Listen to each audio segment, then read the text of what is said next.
Saudações, leitores e seguidores do Instituto Liberal. Eu sou o Lucas Berlanza e esse é mais um IL Flash. Aquele momento da semana em que a gente elenca os 7 artigos que mais impactaram e que mais fizeram sucesso no nosso site oficial e nas nossas redes sociais. E hoje o nosso primeiro artigo do IL Flash é do colaborador do Instituto Líderes do Amanhã, Caio Ferola.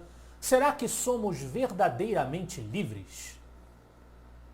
O Ferola começa o seu artigo definindo liberdade como significando o direito de agir segundo o seu livre-arbítrio, de acordo com a própria vontade, como quer que se queira, desde que não prejudicando a outra pessoa, aos demais indivíduos na sociedade. É a sensação de estar livre e não depender de ninguém.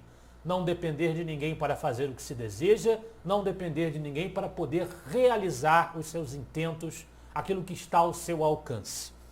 Liberdade pode ser classificada, diz ainda o Caio Ferola, como a independência do ser humano, o poder de ter autonomia e espontaneidade. E ele se pergunta no artigo, será que de acordo com esse conceito a gente pode dizer que há liberdade no Brasil? Os brasileiros desfrutam de liberdade? A conclusão do Ferola é que em grande medida não, nós temos muitas restrições às nossas liberdades. Ele vai citar, para exemplificar isso, o Índice de Liberdade Econômica da Heritage Foundation, que coloca o Brasil em uma posição bastante baixa, as legislações absurdas que interferem nas liberdades decisórias dos indivíduos, entre outros aspectos, a insegurança jurídica, entre outros aspectos da vida da sociedade brasileira, inclusive alguns estabelecidos na própria Constituição Federal de 1988, que nesta semana completou o aniversário da sua aprovação do seu texto final na Assembleia Constituinte, que prejudicam essa liberdade, pelo menos a que ela seja considerada o mais plena possível numa sociedade liberal democrática desenvolvida. Entre os liberais, os que defendem essas liberdades, há tensões, há divergências, e é nesse sentido que vem a parte 3 de uma série que vem sendo publicada pelo Carlos Júnior, o risco de americanização do liberalismo brasileiro. O Carlos Júnior vem publicando essa série, que ainda não foi concluída, já há algumas semanas ele vem publicando em partes essa série que forma um todo, um único artigo, para mostrar, alertar os liberais brasileiros do que ele considera um perigo de que nós sigamos o caminho do liberalismo americano, liberalismo dos Estados Unidos. E como nós sabemos, o liberalismo nos Estados Unidos se transformou, o liberal, lá o rótulo liberal, é um rótulo aplicado à esquerda, à ala mais à esquerda da política americana, porque houve um desdobramento do liberalismo para aquilo que ficou conhecido como liberalismo moderno, o modern liberalism, que admite mais intervenção do Estado, principalmente na vida econômica. E cada vez mais os liberals, que seriam, em essência, em sua maioria, os militantes do Partido Democrata nos Estados Unidos, vêm aceitando ideias até socialistas no bojo do partido. Isso desde essa inflexão começa a ganhar força com o New Deal de Franklin Roosevelt. O Carlos Júnior diz que para ele o liberalismo filosoficamente se baseia não em princípios, mas em regras práticas, porque a liberdade em si mesma, na definição que o Carlos Júnior usa, que é a mesma usada, por exemplo, pelo escritor e pensador brasileiro Olavo de Carvalho, é de que a liberdade, ela por ser limitada pelo direito do outro, ela não seria um princípio, porque há limites para sua aplicação, né? Isso gera, esse fato de o liberalismo ser baseado numa regra prática e não num princípio ilimitado, um princípio que se define em si mesmo, na concepção do Carlos, isso gera a pluralidade do liberalismo e acaba facilitando a que ideias muito estranhas, ideias intervencionistas, acabem entrando no bojo do movimento liberal como um todo. É uma crítica que ele faz. Existe um segmento do liberalismo que de fato admite uma atuação maior do Estado, é o social-liberalismo. José Guilherme Melchior era adepto dessa corrente e frequentava os círculos do Instituto Liberal entre os anos 80 e 90. Então o nosso instituto está aberto a esse debate mesmo para as críticas entre as diferentes correntes do liberalismo, civilizada e livremente feitas, expressadas nos artigos do nosso site. Nessa linha, outro artigo do Líderes do Amanhã falando contra intervenções do Estado, do Marcelo Mendonça, o que é meu, e do que é meu, cuido eu. É mais um artigo que vem criticando as intervenções do Estado na economia, na vida dos indivíduos, especificamente usando como exemplo o que aconteceu, o que vem acontecendo por ocasião da crise da pandemia do coronavírus, a pandemia do Covid-19. E o caso que vai ilustrar as críticas do Marcelo, que já foi abordado, inclusive, no nosso episódio anterior, em vários artigos no IEL nos últimos tempos, é a proposta do controle de preços, que o liberalismo está cansado de contestar, de condenar.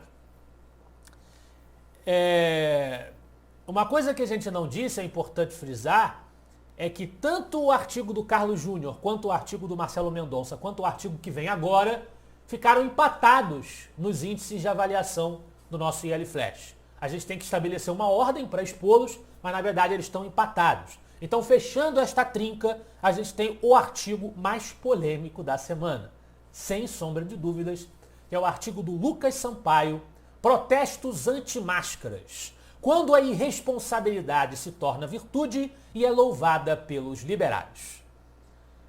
Gente, esse artigo ele foi recebido bem por muita gente, muito mal recebido por outras pessoas, e é natural que assim seja, porque, pelo amor de Deus, é preciso entender que o IEL é um espaço de debate. Ideias divergentes vão se enfrentar. Então não há como uma pessoa gostar de todos os artigos, porque o negócio aqui é discutir. Um artigo pode defender uma posição completamente diferente da sua, e ainda assim o autor está considerado dentro do espectro liberal. Assim como nos anos 80 você tinha no IEL um José Guilherme Melchior e um José Oswaldo de Meira Pena, que eram pensadores bastante diferentes uns dos outros. Se o artigo está bem fundamentado, ele parte de premissas do liberalismo, ele vai ser publicado. Cabe a nós discutir com o artigo. Se você tem um pensamento diferente do artigo do Sampaio ou de qualquer outro autor, essa semana a gente teve um artigo também discutindo a questão do funcionalismo público do Juliano Oliveira, em que o Juliano Oliveira diz que funcionário público não paga imposto, funcionário público vive do imposto. Teve gente que não gostou do artigo. Escreva um artigo discordando. Assim como nesse caso, a gente já publicou vários textos com a posição diferente do Sampaio. Se você discorda, escreva um artigo. É melhor do que você fazer um comentário insultuoso na seção de comentários sem nenhuma profundidade, só para ofender, só para atacar o autor. Nós somos capazes de mais do que isso. Seja você um leitor, seja você um colunista do IEL que discorda do que o outro colunista diz, faz parte do jogo. Aqui é para a gente debater, aqui é para a gente discutir. O que o artigo do Sampaio faz? Ele combate afirmações que ele aponta como supostamente científicas contra o uso de máscaras por conta da pandemia do coronavírus, feitas em manifestações políticas. Nenhuma delas foi no Brasil, mas ele aponta isso. E ele defende que os liberais e os libertários especificamente, porque o Sampaio se considera um libertário, deveriam defender o uso de máscaras, porque a cientificidade da eficácia das máscaras, na visão dele, ele cita uma série de referências de textos científicos nesse sentido, é provada.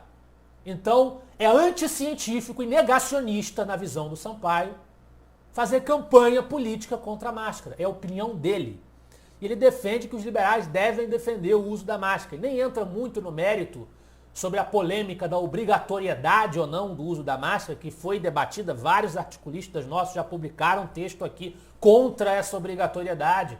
O Sampaio apenas diz que deve-se defender o uso da máscara. E ele admite, sim, que existem certas restrições que poderiam ser impostas num período de exceção como esse. Não concorda? Direito seu, vamos debater, vamos discutir civilizadamente. Mas olha os autores em que o Sampaio se baseia. Stuart Mill, Hayek, dois libertários, inclusive um da National Review, que é um think tank que foi criado pelo William Buckley Jr., que era o grande amigo do Ronald Reagan. Então o artigo é bem fundamentado e não fere os princípios estatutários. Cabe a nós saber discutir, conversar e debater sobre os conceitos exarados pelos nossos articulistas. Por falar em ciência, a economia também é uma ciência e o Gabriel Wilhans vem defender esse ponto no artigo Aumento dos Preços da Cesta Básica. Escutemos a ciência. Ele conclama que, da mesma forma que ele já falou em outros textos, que nós precisamos prestar atenção ao que a ciência médica diz sobre o coronavírus, precisamos também prestar atenção ao que a ciência econômica diz sobre a economia, né? Aumento de preço é natural e controle de preço não resolve. Então é mais um artigo que vem trazendo essa mesma perspectiva. E no mesmo autor nós temos uma parte 2 do artigo O Identitarismo é Inimigo da Liberdade.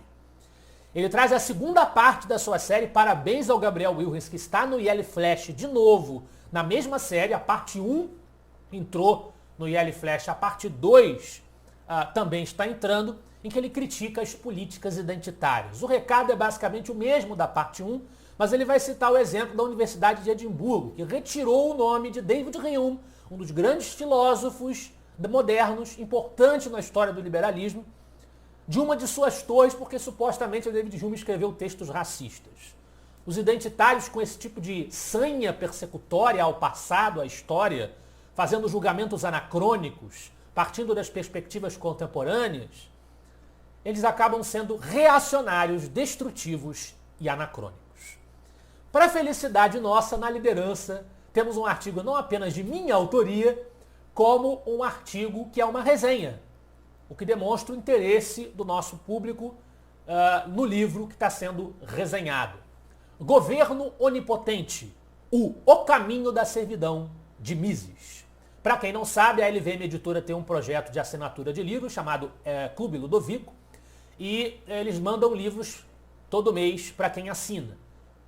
Nesse mês foi esse livro do Mises, Governo Onipotente, que na verdade é uma crítica ao totalitarismo, usando o exemplo alemão, que saiu mais ou menos na mesma época que O Caminho da Servidão, do Hayek, que tem o mesmo assunto, o mesmo mote, a mesma proposta. Só que em vez de ser uma obra mais de propaganda, é uma obra mais técnica, com mais densidade, que o Mises escreveu.